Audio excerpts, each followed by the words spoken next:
damage left behind from yesterday's storms, as well as track any little spotty showers around as they move through today and over the weekend. And we take you across the country for your Labor Day travel forecast and what you can expect as you head out for the holiday weekend. Plus, as we head into the peak of hurricane season, we remember Hurricanes Katrina and Ida, as well as take a look at any potential systems that could be brewing out in the tropics.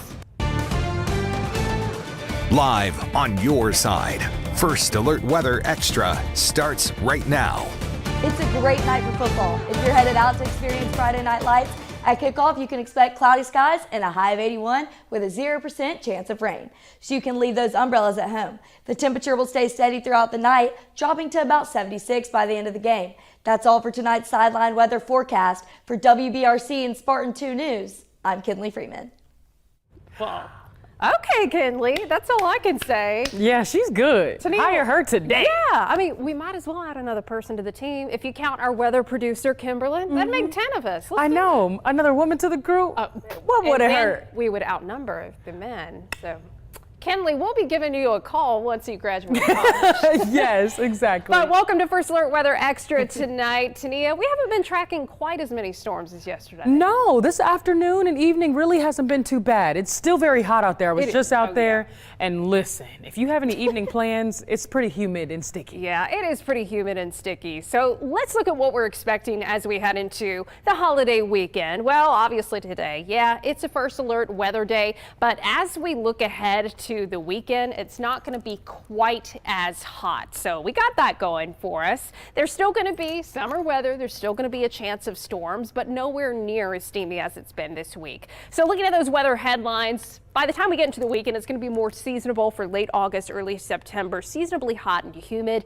And then we are tracking that chance of some pop-up showers and storms. True to summer form, you get into the afternoon and evening hours, you have that heat bubbling up on the earth, and that's when we can see those storms developing. But our next big thing is actually tracking a chance for a little bit of cooler weather next week. We have a series of fronts coming through, and so those are going to help to usher in some slightly cooler temperatures, but also if they hang around, they can serve as a focal point for more showers and storms to develop. You're like, yeah, cool. What about the Labor Day weekend forecast? If I'm going to the lake, the beach, if I'm staying here at home, hanging out by the pool. Well, for tomorrow, it looks like Saturday could end up potentially being our hottest day in the forecast, with highs in the low to mid 90s. And then Sunday and Labor Day, still low 90s, but maybe not quite as hot as tomorrow. And even tomorrow isn't going to be quite as hot as we've seen thus far this week. So we're in the type of pattern that, yes, the humidity makes it feel hotter than it is, but you can even see in our future heat index values as we go into the holiday weekend, it's just not looking anywhere near as steamy. So yeah, it's still going to feel like the upper 90s. If you're looking for fall weather, you're going to have a bad time. But look what happens next week. We begin to see that little sign of a cool down coming, with the better chance of rain, potentially some more clouds in the forecast, some slightly cooler temperatures.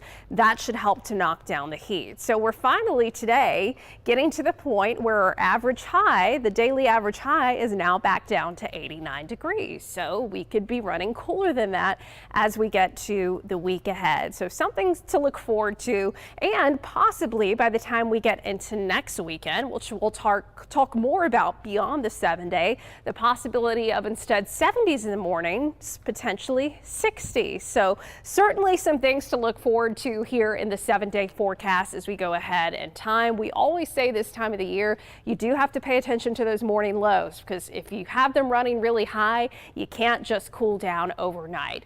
But we'll talk more about beyond the 7-day coming up in a bit.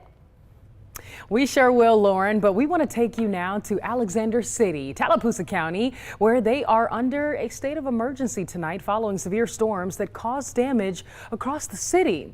Schools had to close today as crews worked to restore phone service, power, as well as clear those roadways. Mayor Woody Baird said the downtown area took a lot of damage, including at least one building that lost its storefront and possibly a roof. Trees are also down around the area, and debris is still on the roads. If you go around, a lot of the trees around, it was like a hammer just came down and crushed them and just blew them apart and blocked the roads, and that's a lot of what we. Officials are asking people to avoid certain areas. There are dozens of trees down, like we said, across that city. We check in now through other parts of central Alabama who were impacted by yesterday's storm. Number one, this actually a video, Crystal Hubbard, lightning in Alabaster. And we have another one right here, Dakota Sowens, trees on power lines in Fayette. Look at that. I mean, these storms have really just been popping up, especially once we heat up in those afternoons. Joy Suggs shows this one of rain on I-20 West. Those heavy downpours are nothing to play about when you are on those roads. Travis Braden, storms approaching from Rockford. Remember to download the First Alert Weather app where you can submit your photos, plus get updates on when heavy rain or lightning is near you.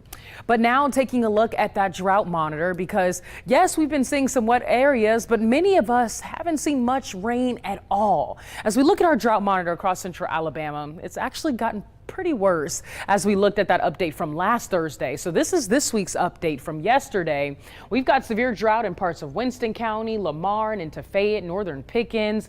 All of East Alabama is under abnormally dry conditions, but we're also still seeing some moderate drought across most of our western counties, including Walker, down to Sumter, Greene, Hale, and even Perry County. So we are in desperate need of rain, and we could see a lot more as we approach our Labor Day weekend. Still very scattered, hit or miss type of situation. But as we look at the next 7 days, some areas could be reaching just close to 1.5 and maybe even 2 inches of rainfall. And it looks like our greatest areas that could see rain will really be in West Alabama. Lauren? Thanks, Tania. Well, you know, we've been talking about the football in the forecast as we kick off college football this weekend. And speaking of football, we head on down to T-Town, where Chief Meteorologist Wes Wyatt went to the University of Alabama, his alma mater, talking with officials about how to prep for the heat during the big game.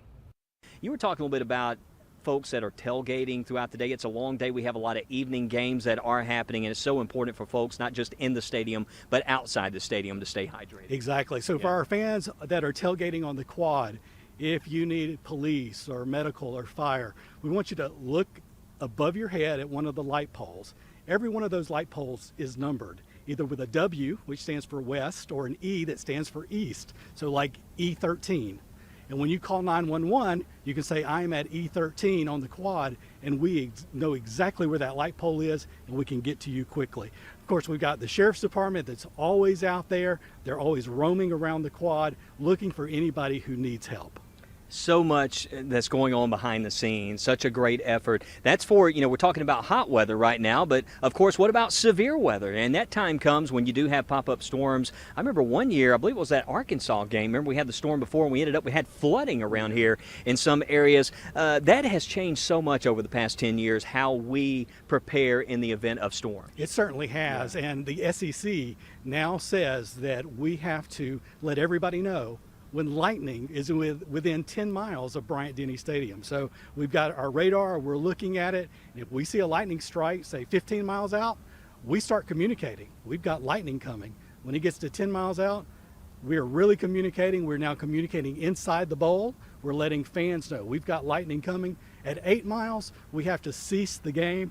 The teams, the coaches have to come off the field for a little bit, and we ask all the fans to come out of the stands because we want them to be safe during a lightning storm. But then after 30 minutes after the last lightning strike, we can start back play again, and any fan who has left the stadium can come back in. All they have to do is show their ticket. So you do have those areas, around the concessions where folks can seek shelter if there is a storm outside of the stadium. For all the folks that are enjoying the tailgate, watching the games there, you were telling me there are several shelters on campus as well. Exactly. So if we have a severe thunderstorm or, heaven forbid, a tornado on a game day, we have got buildings all around campus that will open up. They'll have strobe lights in front of them. They'll have signs in front of them. Our event staff will be sending people to those buildings, and people can take shelter in those buildings until that storm passes. We'll be communicating the whole time. We have a public address system that we can talk to all of our buildings, to the quad area, and of course they'll be talking over the public address system here at Bryant-Denny Stadium as well. And And we are tracking the tropics, not just here in the U.S., but out across the entire Atlantic basin. Now 3 areas to watch. So we have these 2 waves out in the Atlantic. Where I want to show you first is the one that we have been watching in the Gulf of Mexico. So we've been looking at this for a few days here. It's just been this area of low pressure kind of meandering along the Gulf. It's become a little bit more defined. So the National Hurricane Center is like, hey, we're keeping an eye on this. This is still low chance of development. It's in an environment that's not super conducive for development, but it is regardless going to be producing some showers and storms from Louisiana to Texas, possibly even bringing us some more clouds as we go into the weekend. And then we have 2 additional areas, a low chance of development with this wave off the west coast of Africa. This is going to be the next one to watch. We want to give you a first alert that this area right here has a medium chance of development. As this disturbance moves westward into the Caribbean, it could potentially run into a favorable environment by late next week or possibly the following weekend for development. So we certainly want to watch it if it gets in the western Caribbean. Got to keep an eye on it for the Gulf of Mexico. But we're also keeping an eye on that travel forecast as we head into the holiday weekend. So for today, not too shabby. I mean, it's hot, it's humid, whatever. But let's look ahead to tomorrow, what we're expecting for that travel forecast. So you'll notice, especially across the southeast, up into the mid-Atlantic, the northeast, down into the southern plains, decent chance for wet weather. We've got that warm, humid air in place. We were just talking about that disturbance spinning off of the coast of Texas and Louisiana. So that's going to allow for some unsettled weather. Whereas for us here in central Alabama, it's hot. But notice how it almost looks like the rain cuts off here. You see all those sunshine icons? That's where a front has come through. So it's going to be drying things out. As we look at Sunday, still a chance for some hit or miss storms, still the possibility of some unsettled weather along the Gulf of Mexico. And then as we get into your Monday for Labor Day, still a chance for a few storms here as well. But hey, if you're headed out to the West Coast, it's going to be beautiful weather. I don't know if you're going all the way out there for Labor Day. Well, coming up next on Weather Extra, we take a look back in weather history, and that's what we're going to be watching here in the days ahead. So as far as weather history, we look back in time. We're talking a lot about hurricane season here, and we want to show you that yesterday actually marked 19 years since Hurricane Katrina made landfall. The storm caused extensive and devastating damage in New Orleans and along the Mississippi Gulf Coast. Katrina's surge of water breached levees and caused widespread flooding, taking the lives of nearly 1,400 people. The hurricane also caused about $200 billion in damage, making it the costliest storm in U.S. history. A number of commemorations and ceremonies are being held across New Orleans this weekend. And Hurricane Ida also made landfall on August 29th, 2021 as a Category 4 hurricane. It landed in the Lower Parish in Louisiana with maximum sustained winds of 150 miles per hour. Well, check out these videos from our sister stations KPLC and WAFB in Louisiana. Ida causing catastrophic damage from wind and storm surge, with Dulac, Louisiana seeing the highest wind gusts at 138 miles per hour. It became the second most damaging and intense hurricane to make landfall in Louisiana, right behind Hurricane Katrina. Central Alabama also seen impacts from Ida as tropical downpours and thunderstorms moved through the area, also spawning 2 EF0 tornadoes. Well, Lauren, we now want to take our friends to parts of the country experiencing severe weather this week as Minnesota sees storm impacts for the 3rd time. Yesterday, severe weather being caused by a cold front moving through the eastern portion of the country. Damaging winds, hail were the main threats of the storms in this area. During the first 2 rounds of storms, nearly 250,000 customers lost power. And as of yesterday, even though most people regained power, more than 4,000 people were still left without. And in North Dakota, a confirmed tornado hit the town of Steele with winds so powerful they derailed train cars. Michael Anhalt has more. It takes powerful winds to do this. A tornado knocked 47 coal cars off the tracks in Steele Wednesday night. It's a mess. We all know that. A lot of work to do. Frank Barnick decided he had to see the damage up close and knows it could have been worse. Nobody was hurt and the rail cars were empty. If it had been further west, we'd have had a mess. BNSF crews have been hard at work flipping, moving, and cleaning up the rail cars to clear the area as quickly and safely as possible. In Steele, I'm Michael Anholt reporting for your news leader. And still ahead, we talk about the heat and rain chances for your Labor Day weekend. We're also going to check on our furry friends who are beating the heat as well. Stay tuned. You're watching First Alert Weather Extra.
Well, I don't know about you guys, but I sure am ready for the weekend. Let's get you ready so that you can best prepare as far as that forecast goes. Starting off with your Saturday, we'll see highs in the mid 90s. Most areas will top out mid 90s, but it can easily feel like the upper 90s, low 100s. A very hot and humid start to your afternoon. We'll still hold on to a 40% chance for afternoon showers and storms.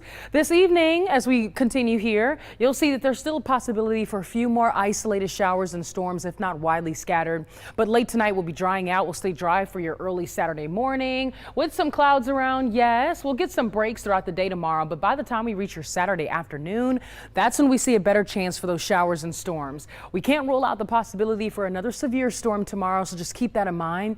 Main impacts will be gusty winds. We could see frequent lightning as one of our main impacts, and of course, heavy downpours. So that makes it really hard when you're out on those roadways, and it just makes it hard to see, okay? Sunday. So be careful. Make sure you have ways to receive updates throughout the day tomorrow, but plenty of breaks. You'll definitely be able to enjoy the start of your Labor Day weekend. We bring in Saturday, 6:30. Temperatures starting to cool off. Of course, areas that get more rain will be a lot cooler than areas that don't. Notice that we're still seeing the possibility for temperatures to reach in the upper 90s for some areas. So keep that in mind. A very hot start to your weekend. We start to see temperatures cooling off as we approach your Sunday afternoon, but that similar forecast will be around. Afternoon showers and storms as we approach your Sunday, but we'll start off Sunday dry, maybe an isolated shower at most, partly cloudy skies, temps in the 70s, lunchtime in the 80s.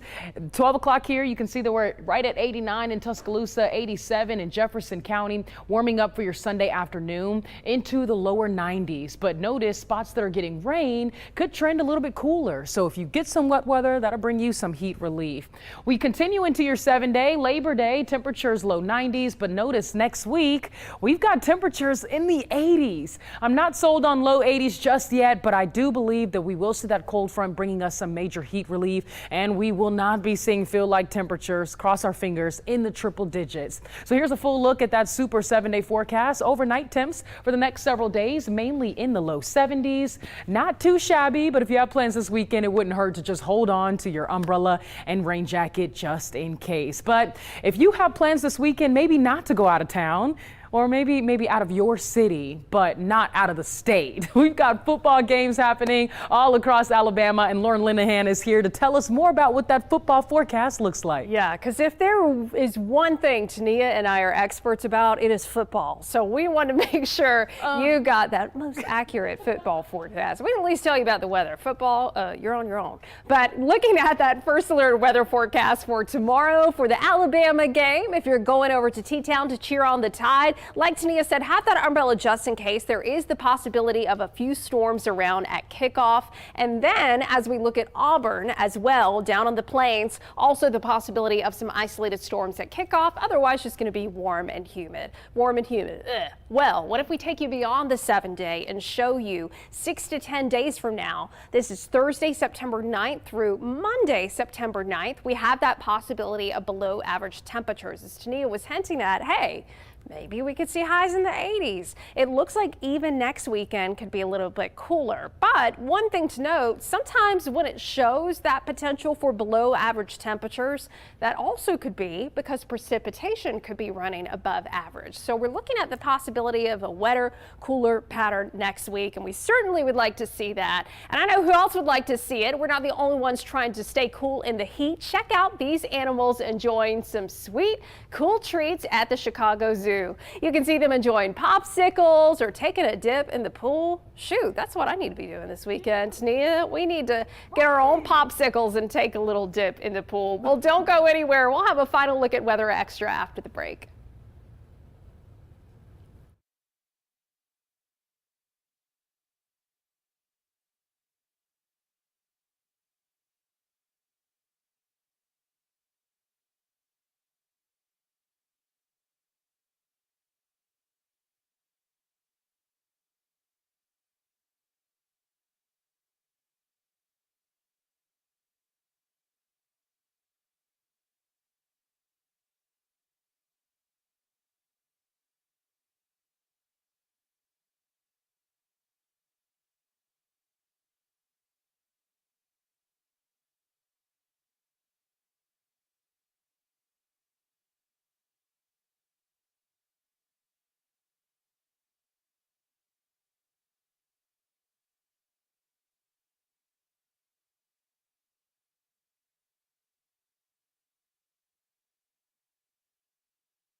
Ryan Carty. We love his pictures. This one shows a rainbow in Montgomery. What do you think, Lauren? Oh, I love it's a that. double. Oh, You see it? double. Yeah, it's real faint. Yes. You gotta squint, but that's gorgeous. And then Janice sending in this sunrise from York. Very cozy. I think I see a cow there in the distance. I was Do looking. you? Yeah, I gotta it's squint. real small. Yeah, you gotta squint. Y'all put on your spectacles tonight. Diana Odin, a beautiful sunrise. Not exactly sure where this one is at, but it's gorgeous nonetheless. Oh, I'm gonna guess this one's down by the Gulf of Mexico. Beautiful sunrise from Gulf Shores. See, that's where I want to be this weekend. Me That would be too. nice. Me too. Birmingham, you're great and all, but shoot, Gulf Shores looks nice. And then how about this one, Tania? Dustin Watkins, the sunrise That's over pretty. Birmingham. Man, that makes Wonder me if want they to get took up that early. with a drone or something. yeah, 'cause- must have. Or they might have been in a skyrise or in like. Yeah, oh, that's true. Yeah, fancy living. Yeah, I that's don't nice. know about that. Very nice, very nice. Well, any plans this weekend, Lauren? Well, you know, hoping to go to the pool, Tania. But I heard it because- was somebody's birthday. Oh yeah, yes, it's my fiance's birthday, so Well, he's happy becoming an birthday old to him. man. Yes, yeah. So we'll let tomorrow be special for him, and then the rest of the time, you know, It's all the about you. focus is on. You know that all too well. Y'all have a great evening. More forecast updates tonight, first at 9.